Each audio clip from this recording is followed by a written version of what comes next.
بچی کو اگر بہت پیار سے پالا، پردہ بھی کرایا، دین بھی سکھایا، اچھا کھلایا پلایا، ٹھیک ہے۔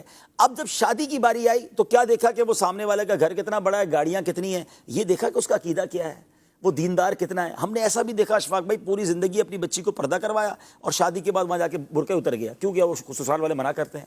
ساری زندگی اولیاء، اہل بیت، غوث پاک، 12ویں شریف، میلاد کا ذہن دیا اپنی بچی کو، بچی بھی ماشاءاللہ نیک رہی، اور جہاں بھیجا وہاں کہتے ہیں وہاں تو یہ سب چیزیں کرنے کی اجازت ہی نہیں ہے۔ تو آپ نے کیا کیا اپنی بچی کے ساتھ؟ اچھا پھر اسی طرح سود کا کام کرنے والا، حرام روزی کمانے والا، یہ دیکھا ہی نہیں۔ اچھا آپ حلال کماتے بھی رہے، اپنی بچی کو حلال کے ذریعے پرورش کرتے رہے، اب شادی وہاں کر دی، رشتہ وہاں کر دیا جہاں حرام روزی کمائی جا رہی ہے۔ آپ نے اپنی بچی کے ساتھ کیا کیا؟ کبھی سوچا آپ نے اس کی آنے والی نسلوں کا کیا ہوگا؟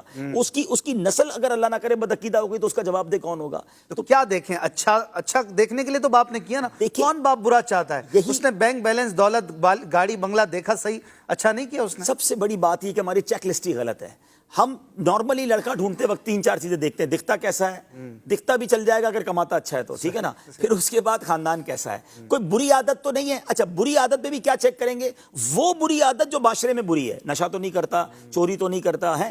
اچھا یہ نہیں سوچیں گے کہ نماز پڑھتا ہے کہ نہیں پڑھتا، کوئی نماز نہ پڑھنے سے زیادہ بری عادت کون سی ہے؟ اچھا حرام کا پیسہ بہت ہے، لیکن یہ پیسہ آتا کدھر سے ہے؟ سود کا کاروبار ہے، رشوت کا کاروبار ہے، نوکری کرتا ہے 50,000 کی، گھر میں گاڑیاں کھڑی ہیں، تو کدھر سے آئے یہ سارے پیسے؟ یہ کوئی سوچتا ہی نہیں ہے۔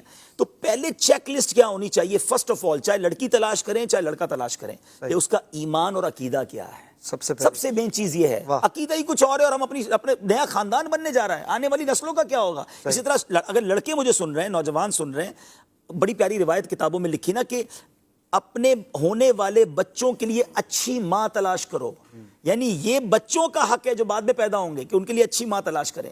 تو ماں نیک ہو، دیندار ہوگی تو بچے بھی نیک بنیں گے، با پردہ ہو۔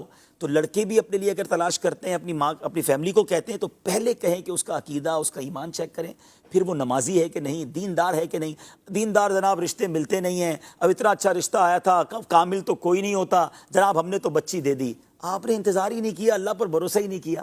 آپ یقین کریں اگر آپ نے صرف اس لیے رشتہ نہیں کیا کہ آپ کو اللہ والا نیک رشتہ چاہیے اور حلال کمانے والا چاہیے، آپ اللہ کی ذات سے امید رکھیں، اللہ غیب سے ایسا رشتہ بھیجے گا۔ اچھا ایک بات میں اور سمجھا دیتا ہوں، بات طویل ہو گئی، کہ مثال کے طور پہ آپ نے بہت مالدار دیکھا اور وہ اللہ کو ناراض کر رہا ہے، کما ایسے رہا ہے کہ اللہ کو ناراض کر رہا ہے، عادت ایسی ہے کہ رب ناراض ہے۔ بچی کو بیایا، کیا ایسا نہیں ہوتا کہ وہ مالدار کنگال ہو جاتا ہے؟ جس سے رب ناراض ہے وہ کبھی بھی برباد ہو جائے گا۔ اچھا ایک ایسے گھرانے میں دیا جو بظاہر اتنے مالدار نہیں لیکن اللہ کو راضی کرتے ہیں، نیک لوگ ہیں، حلال کماتے ہیں، نمازی ہیں، دیندار ہیں، آپ نے بچی دی، اللہ نے اس کی دنیا اچھی کر دینی ہے۔ تو سب سے پہلے یہ دیکھیں کہ میں جدھر اپنی بیٹی دے رہا ہوں یا اپنے بیٹے کا رشتہ کر رہا ہوں، وہ جو خاندان جڑ رہا ہے اس سے رب راضی ہے کہ نہیں، وہ کام کیسے طے کریں کس سے رب راضی ہے؟ ہم طے نہیں کر سکتے۔ سمپٹمز کچھ بھائی شرابی کو دیکھ کر تو پتہ چل جائے گا نا کہ اس کی حرکتیں کیا ہیں، ٹھیک ہے نا، ایٹ لیسٹ نماز پڑھنے والا ہو، دیندار ہو، حلال روزی کمانے والا ہو، خدا والا ہو، سب سے پہلے عقیدہ ٹھیک ہو، پھر اس کے بعد خیر انشاءاللہ۔ الحمدللہ میں جانتا ہوں، مزے کی بات ہے کہ ہمارے رشتہ داروں میں ہی ایک بہت، میں نام لوں تو آپ حیران ہو جائیں گے، اتنے بڑے گھرانے کا رشتہ آیا، اور جس کے یہاں رشتہ آیا وہ اتنے مالدار نہیں ہیں، اور وہ بلینرز تھے، بلینرز تھے، ان کا عقیدہ درست نہیں تھا۔ انہوں نے مجھے فون کیا کہ رشتہ آیا، اچھا بیٹی کے لیے رشتہ آیا، وہ بیٹی والے تھے، کہ میری بیٹی کے لیے رشتہ آیا ہے، لیکن میں صرف اس لیے منع کر رہا ہوں کہ یار میں جن عاشقان رسول میں اپنی بچی دینا چاہتا ہوں یہ وہ لوگ نہیں ہیں۔ مجھے اتنی خوشی ہوئی، حالانکہ وہ خود بظاہر مذہبی حلیے والے بھی نہیں تھے، لیکن الحمدللہ اللہ پاک نے کسی اور جگہ۔ بہت اچھی بات، ماشاءاللہ۔